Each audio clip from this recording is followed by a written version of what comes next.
Welcome to Hidden Hilltop Homestead. We got some chaos to go through and put away and handle. So let's get into what's in the Hobby Lobby bag. Per multiple suggestions, I went and got some stabilizer from Hobby Lobby. I ended up getting 12 yards, and this is the week that fabric's on sale, so it was discounted 40% off. But this is for an upcoming t-shirt quilt. So I'm currently working on a test section, and I'm going to see if I need stabilizer. I feel like I probably will, but I mean, we're going to try it out. And I just got a bunch of it because I didn't know exactly how much I needed. But the instructions seem pretty straightforward. You just cut to size and then iron. And it's got all of the print with details and all that. It's the 906F, which I Googled it, and I guess that's the one that a lot of people suggest for t-shirts. It's basically to prevent the fabric of the t-shirt from like moving and stretching whenever you're quilting. So my plan is to cut my stabilizer like an inch smaller than the actual t-shirt square, so like probably the same size as I cut the batting, and then put it on the t-shirt after I've cut it out. That way I don't have this affecting the stiffness of the fringe, because that's one thing I thought of with t-shirt quilts. You're cutting fringe to put on the front of the quilt, so I didn't want that to be really stiff and weird textured, if you know what I mean. So we're gonna see how this works. A lot of people put it on the t-shirt and then cut the square out, like they'll attach it to the t-shirt then cut the square out that they need for their project. But I'm gonna do that backwards, just, we'll see. We'll see how well that works. Now, before I actually get into sewing anything, that's Teddy, that's Ariel. They're helping me today. I have my craft closet that is quilting stuff, an empty bag, shipping box, my old sewing machine, quilts that I haven't sold, a loop blanket that I'm working on. We got like pictures and board games and stuff, so that's all gonna get organized and put away. And I just have stacks of fabric and stuff that needs cleaned and organized. This just all needs put away. It's just different stuff that I've used. And my batting, I need to bag it up and put it in probably that bag and maybe another one. And that's my t-shirt test quilt and some other stuff and flannel fabric. And then up top is pretty organized, but I feel like I could put some stuff away, and I want to get some projects done to get that stuff out of my closet and make more room for sewing stuff. And then over here on my cart, this used to be my project cart and now it's just full of crap, so I need to get that cleaned out as well. And that I have bags of fabric that need put away. I need to do something with my test quilts. I need to finish the curtains that I'm going to start on. I have the fabric, I just haven't started sewing it for my office windows. But those are all quilt samples that I'm going to use for the animals. And then like my iron and lint rollers and stuff need to go back up in the closet so that I can have my project cart back and keep my stuff a little bit more organized.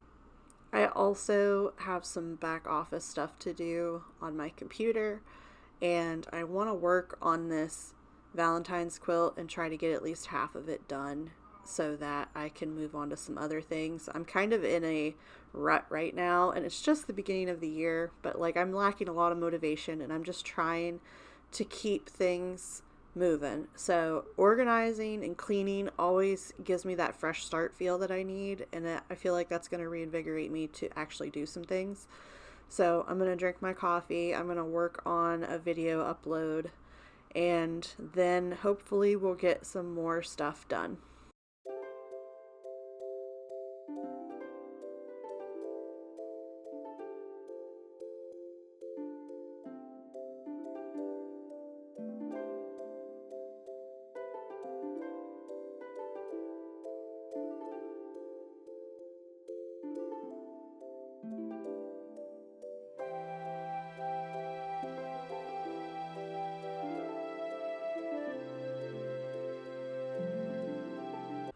So I just went through my pre-cut boxes and pulled all these out. These are from a ocean quilt that I did last year. And then I have some other stuff that I found. I was trying to see like if this was the same print, but it's not. It's definitely different. Anyways, this is for a tropical Florida quilt, so I'm going to find some more cute stuff like this in my stash. This was stuff that I picked up the other day at Hobby Lobby. And then, yeah, I'm just going to go through my other boxes and see what else I can find to add to this.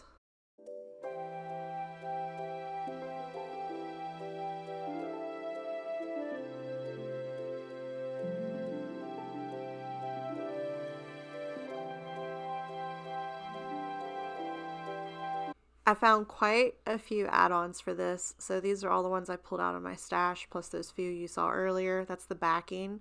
And then these are all the pre-cuts and my pile of Valentine squares that need to be sewn together. But anyways, I'm going to take these and lay everything out and then do a video call with the customer, who is my mother. And she's going to pick out the ones that she wants, and we'll see what she decides on. But I have a bunch of different options, and this one I'm not in a hurry to make, so if I need to go get some other stuff I will. But hopefully we find enough in here that she likes and we can start getting that cut out and put together as well. I'm finally getting some sewing done. I just started building a row for this Valentine quilt, so I'm going to put my squares together and build my rows and see if I can get this at least halfway done tonight. I'm actually going to Michael's tomorrow to get some crafting supplies that are not even sewing related, but I will have a little haul for you tomorrow. I'll show you what I got. And I'm also going to pick up some online auction finds, so fun! Gray, come on. Yeah, I know you want to be on camera, but I got stuff to do. Shoo, go on. Alright, let's look at all the fun stuff I got today. So this is a mannequin head, obviously, and it's a real wooden, like, pedestal. And then this is like hard styrofoam with like muslin fabric over it or something. But I thought this would be really cute for showcasing like the crochet stuff that I make, or even like headbands that I make occasionally. And this was $1. I got it at an online auction. I just had to go pick it up. But yeah, $1 plus tax for this is really cool. And it's a really good shape. So I don't know. I thought it was neat. I was like, for $1, sure. Why not? I've been craving some watercolor painting, so I got this water-based marker, essentially, and it's got like a paint tip on one side, and then it's got like a finer tip on the other side. I'm going to use this to like trace over watercolor paintings. And while I was looking for that marker, I saw this. It's just a gel pen, but it's a jelly roll, beautiful like unicorn color. If you know, unicorn tears were a thing, they put it in a pen, and this is what they look like. I'm drawing a little heart, hang on a second. But anyways, this was only $1.40, so I was like, cool. Yeah, it's pink iridescent with like gold glitter in it. Very, very cool. And then I got a 5-pack of these 6x8. This is just like a regular flat cardboard canvas, but I'm going to be doodling some flowers and stuff and using that marker for that as well, even though it's going to be acrylic. And this was, I think, $7 on clearance. It's a watercolor palette. My current palette is a Crayola, like 12 color palette for children. So this has a lot more options color wise. I'm very excited to do some florals with this, which I'm probably going to paint later today because I just really want to get into this. I wasn't there for the fabric, but it still found me. I got some remnant pieces, and these are freaking huge if I can get it open.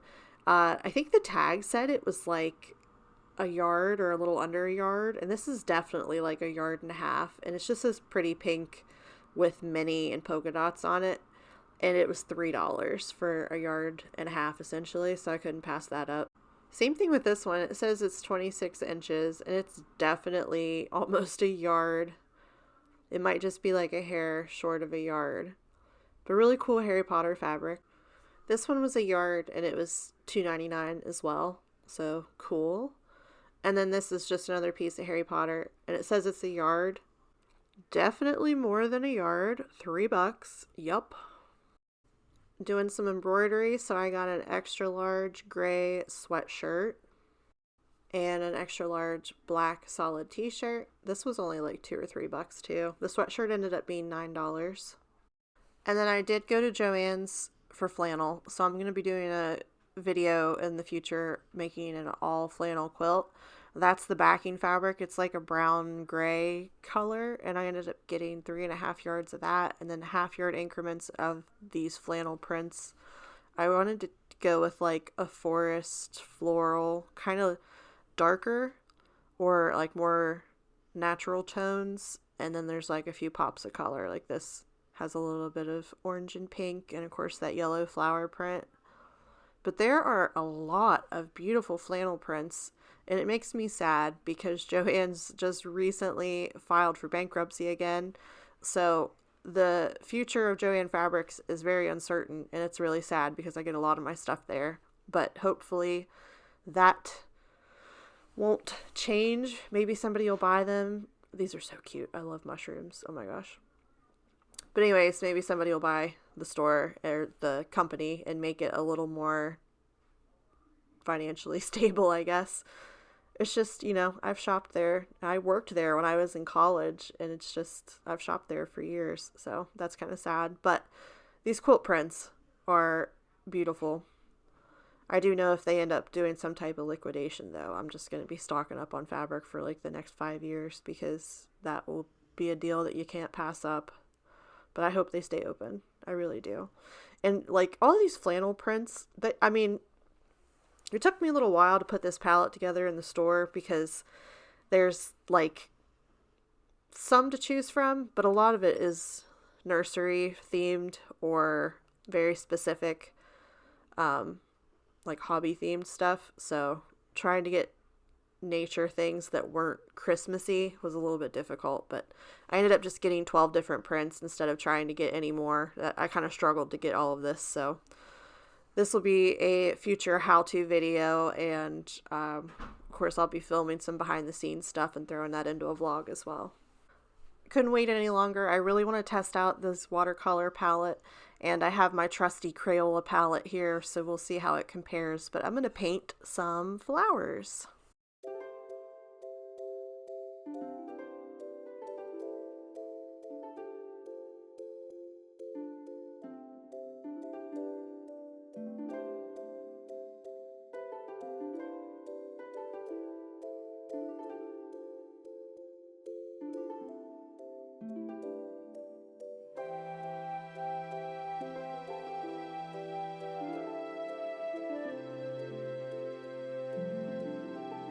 I took a call between the painting and the doodling, and I forgot to hit record, so my phone captured like 20 minutes of nothing. But here's the pretty much finished bouquet of flowers.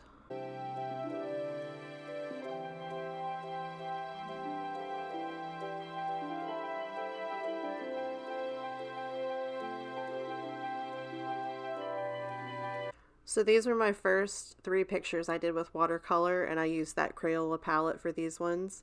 We have an unfinished mountain range here on the left. We have a meadow on the right, which is cool, minus the little water droplet spots, but that's okay. Practice, right? And this one I'm going to finish. I just obviously left the trim on because I'm coming back to that one.